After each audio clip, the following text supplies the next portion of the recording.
In this video, I'm camping with my son in a remote high country valley as a traditional gold digger from the 1800s. I'll be camping near the historic mining town of Walhalla and looking at some of the history to the area. I also want to camp like the old timers did, using traditional gear, clothing and food that was available to them in the 1860s. As I reflect what it could have been like for those pioneers who pushed into these remote areas all those years before.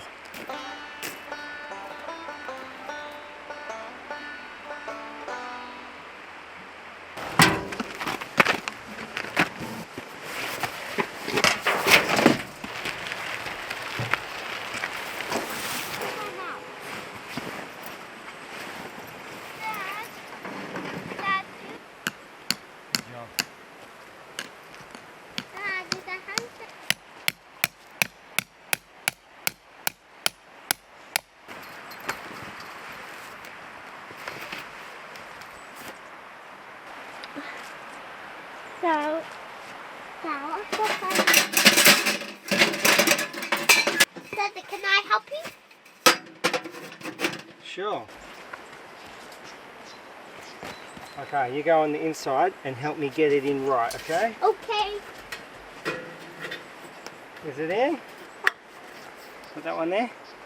I'm not doing it. Okay, go. Good job. And then we put it like this. Ready? Is that Sydney? You sure that's Sydney?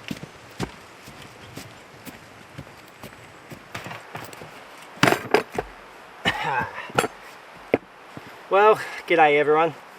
I have to say, I am exhausted already. It's the start of the video for you, but I've been doing a lot already over the last couple of hours.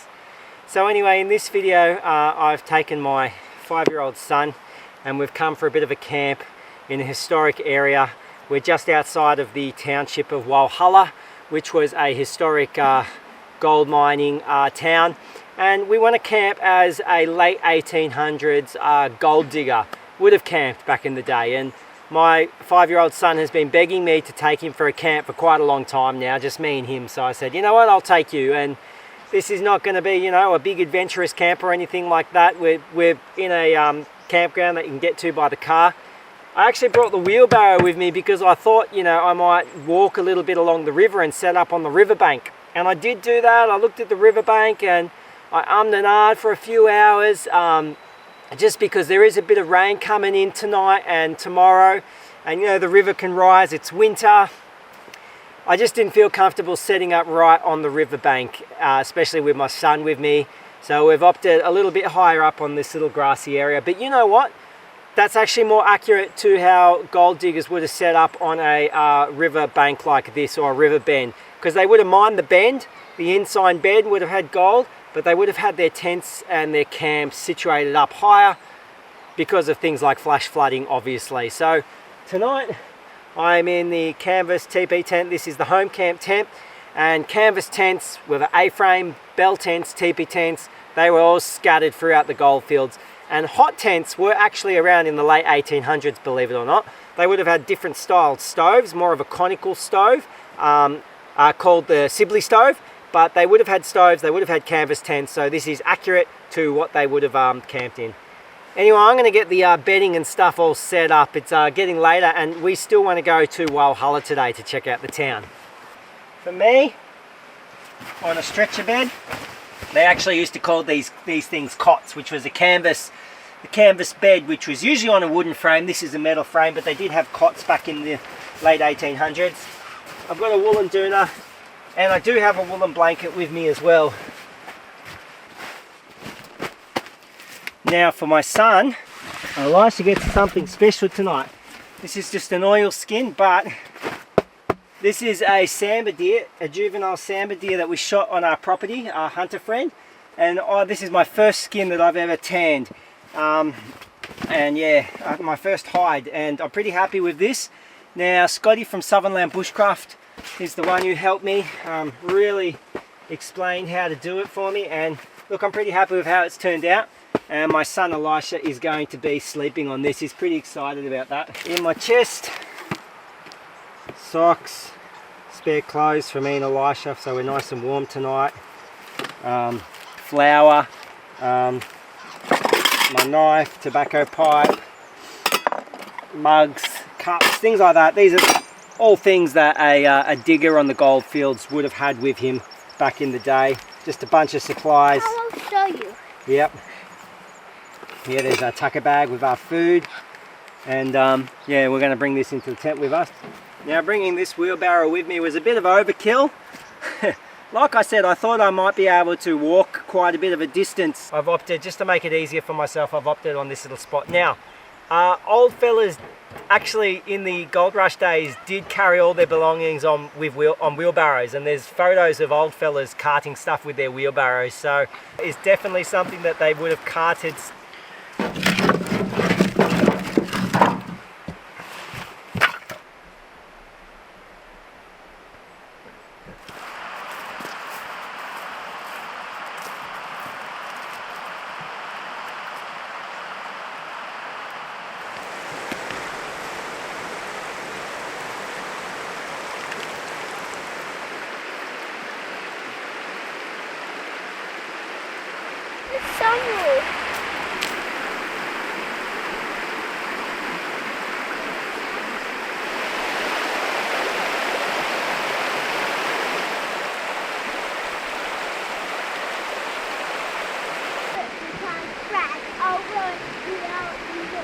And this is where I was thinking of camping. Obviously people have camped here before, and this would be a great spot in the summer.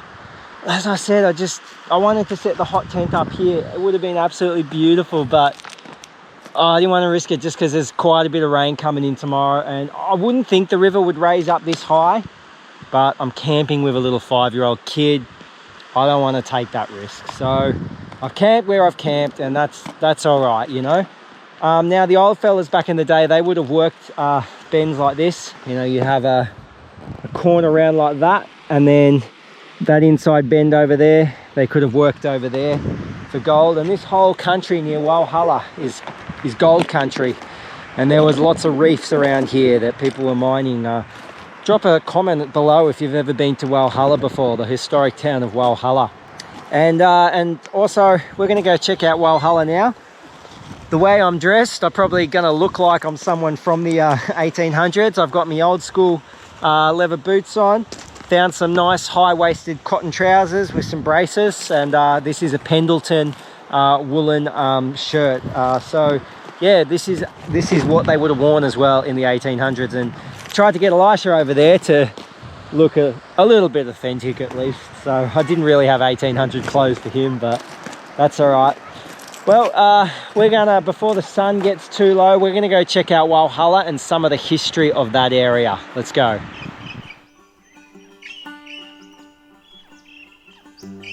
Walhalla in Victoria is a historic mining town in the forested valleys of the High Country.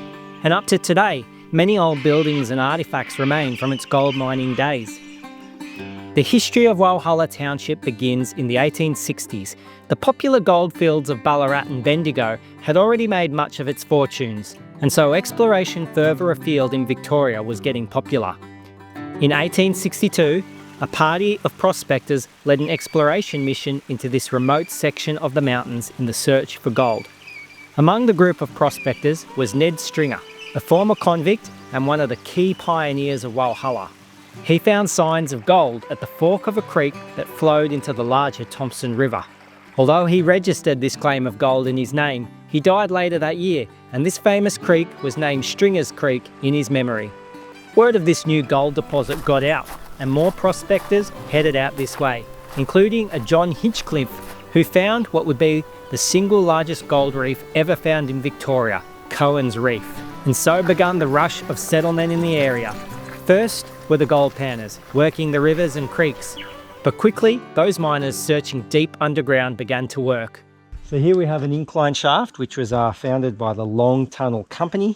I think it was 1865, and that was one of the major mining companies that were in this area, digging out the gold from the reef that was underground here. And yeah, imagine descending down into the ground with that thing. And there are a lot of mines that go down here. You can do tours and stuff. We're not going to do that today, but yeah, fascinating history. By the mid-1860s, What was known as Stringer's Creek had become a full-fledged settlement, but was then known as Walhalla after the largest gold mining operating at the time. By 1866, the town had been laid out by a surveyor, and by the 1890s, a full-fledged town was in operation, with schools, churches, post offices, banks, police and courtrooms, not to mention the many cottages and tents of the miners. Now here's something close to my heart. This is the original 1871 fire station in Walhalla. It wasn't originally at this location, but they've brought it here, and being a part of the CFA, this stuff is really interesting. I mean, what they use to fight fires compared to what we have today. You know, these people really were tough. At its height, it boasted a residency of 5,000 people. But as the gold slowed down, so did the growth, and eventually people moved on further afield for other economic opportunities. A railway was completed in 1910, but by then the town was already on its decrease, with the last mine shutting up store in 1914. So here's the railway bridge that crosses the Thompson River into Walhalla. Of course, the railway line was not completed till a fair bit after the establishment of the mining town. But by the time it was established, it kind of was quieting down, and a lot of the gold that was being pulled out of the area was slowing down. So it's still cool to see it, and this still operates up to today. You can catch a ride on the heritage train, and yeah, it's really cool. A brief economic opportunity for timber came with a sawmill operating out of Walhalla in the 1900s. Today, it still stands as a tourist location, a testament to the pioneering spirit of those old timers. A little town full of beautiful old buildings standing in an isolated valley in the damp, remote mountains.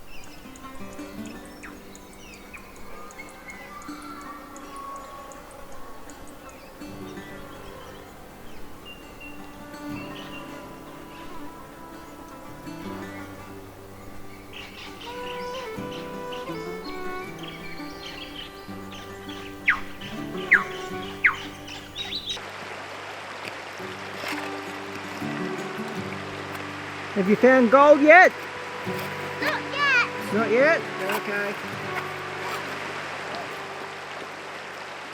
Oh, look how much gold I have. Now, just for the record, we're not actually looking for gold.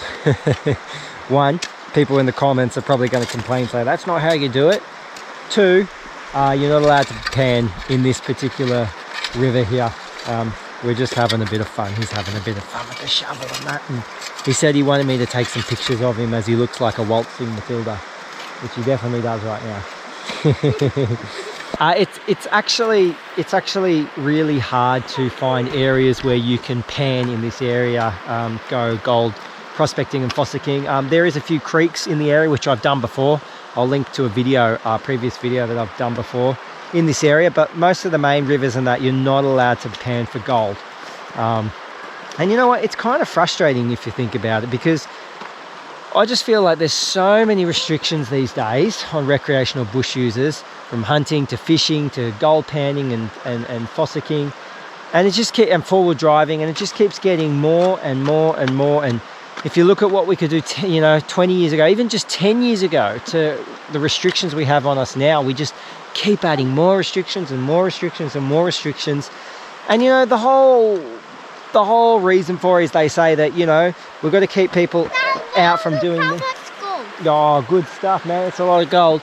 Yeah, they say, oh, we're going to keep people out from these areas and doing this stuff because too many people, it's going to cause damage to the environment. But you know what? I'm kind of tired of us bush users being the scapegoat for environmental damage. Yeah, there are idiots out there who'll trash a joint, and no one really approves of that. I think most people use the bush, like four-wheel drivers, hunters, campers, whatever.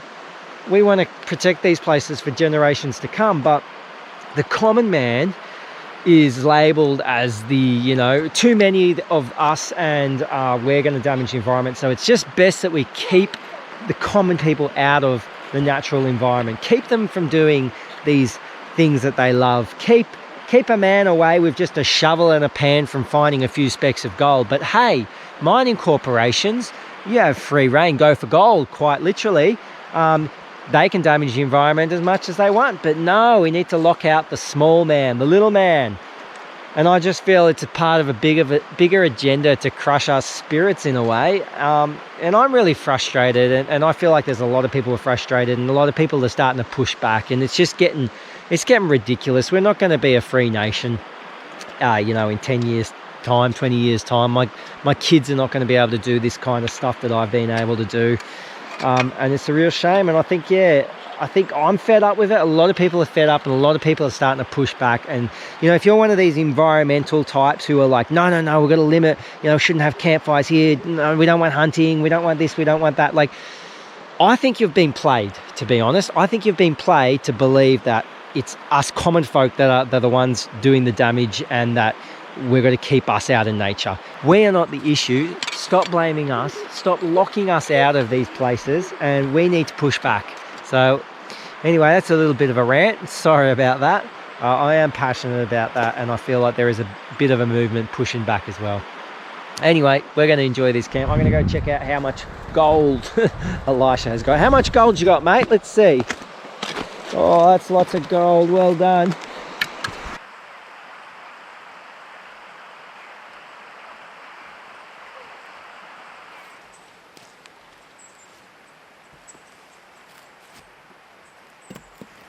That's the first time I've not shown myself making a fire. Now, when we got here, this was still smouldering.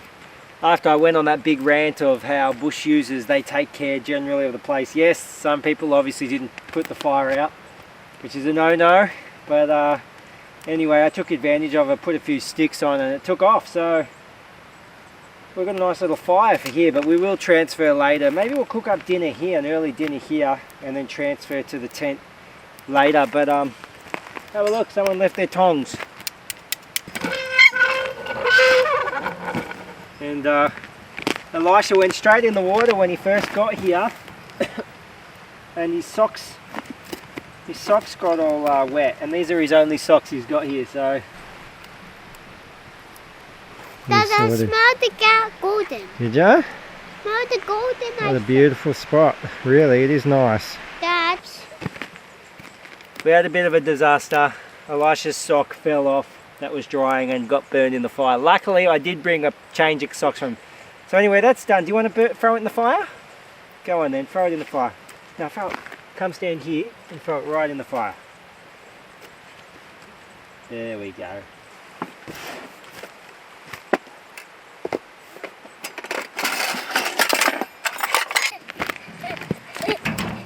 You can sit in here.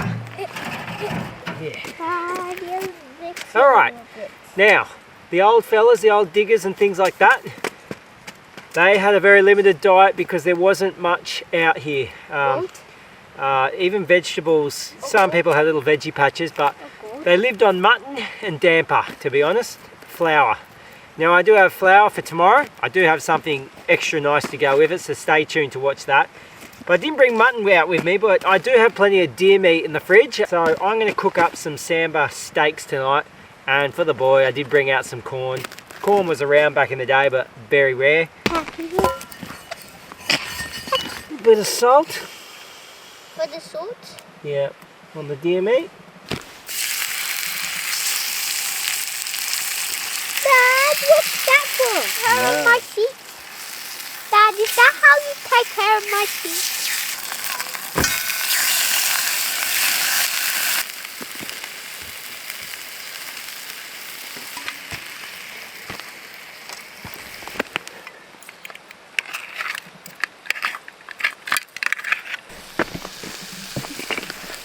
Put that in your lap.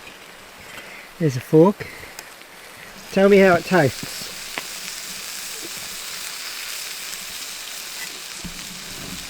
Tops? And your corn's almost ready as well. How much your beef? It's good.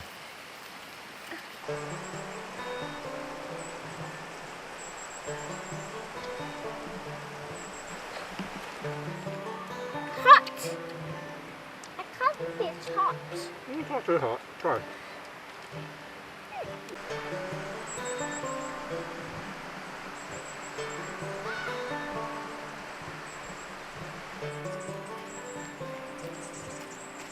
it if I want you to. Let's go, Kitty.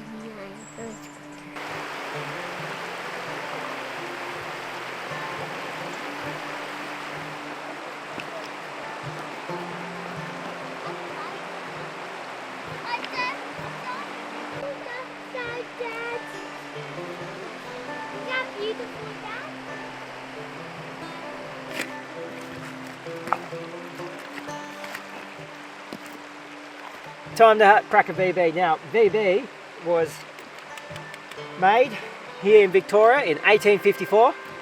So they could have had VB back in the day. The old diggers, it would have been a treat again. That is good, but I did, because I knew I was going to drink VB, I brought along this vintage can. Anyway, this here, It might be it. that is what they would have drunk from back in the day. Mostly bottles actually, but I don't know when cans came into production. If you know, drop a comment. Mate, you just spilt my beer. Just, Look at your beer. Drink your beer. mate, just relax, alright? Drink your beer. Drink your beer.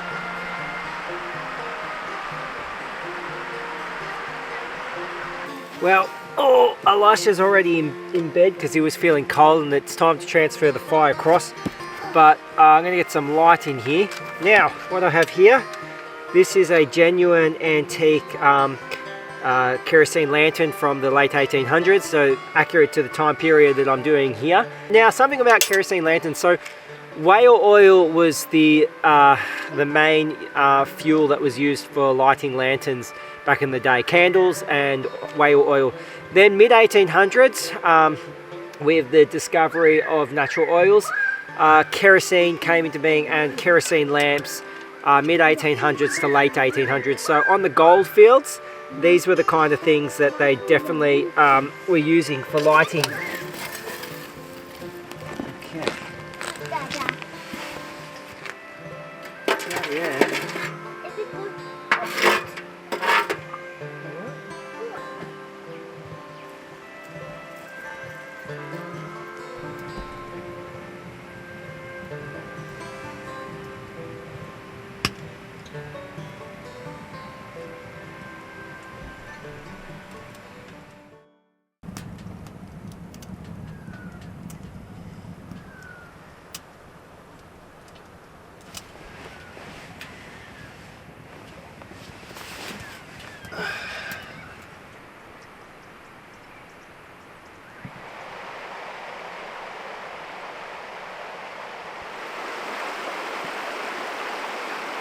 Well, bit of an overcast day today.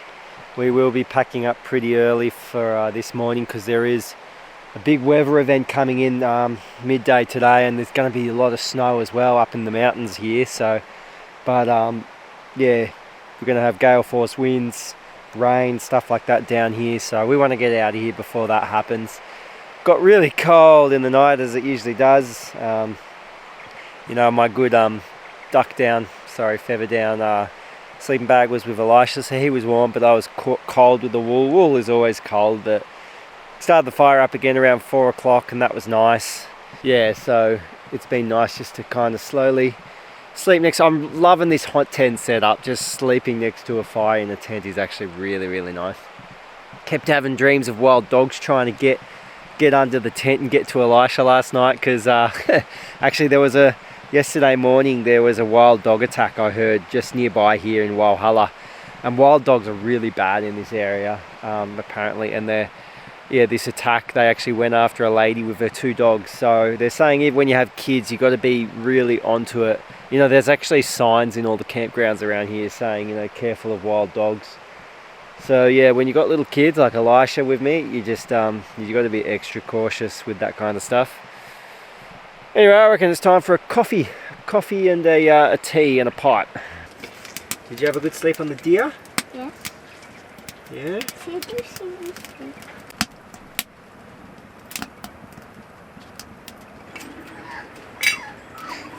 This is yours.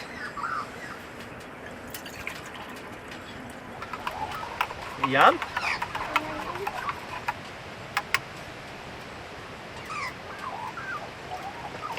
Alright, I'm going to make my brekkie now.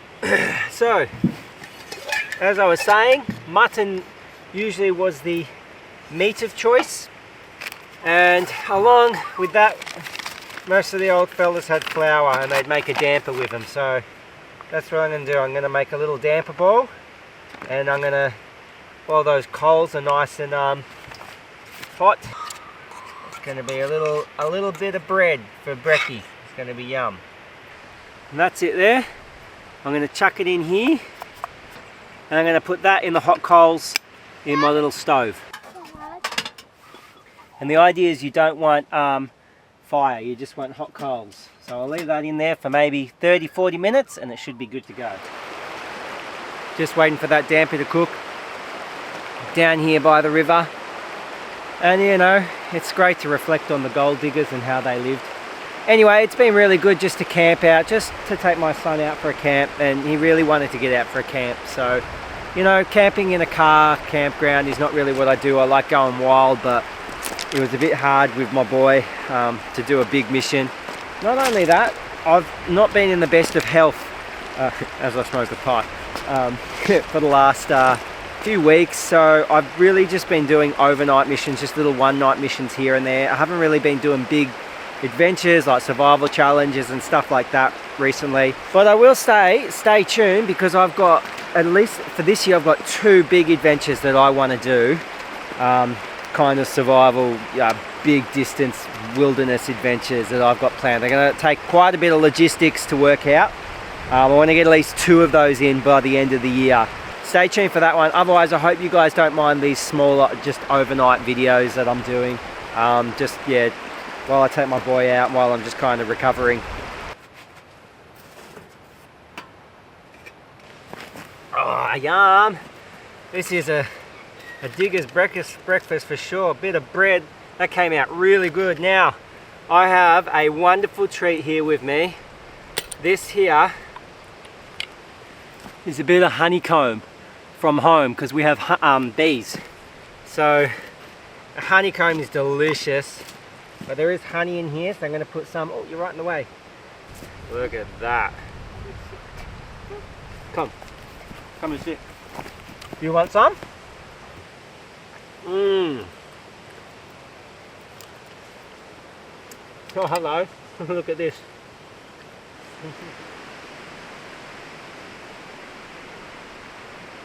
Alright, all that weather is starting to turn and that storm is coming in, so I'm going to quickly pack up and head on home. Thank you for watching. Again, it was just a little adventure, not a big adventure for this one. It's really hard camping with kids, but my boy has had such a good time, and that's worth it for me. So thank you for watching, guys. Do all that good stuff. Leave a like, leave a comment, subscribe if you haven't. I'll catch you on the next adventure.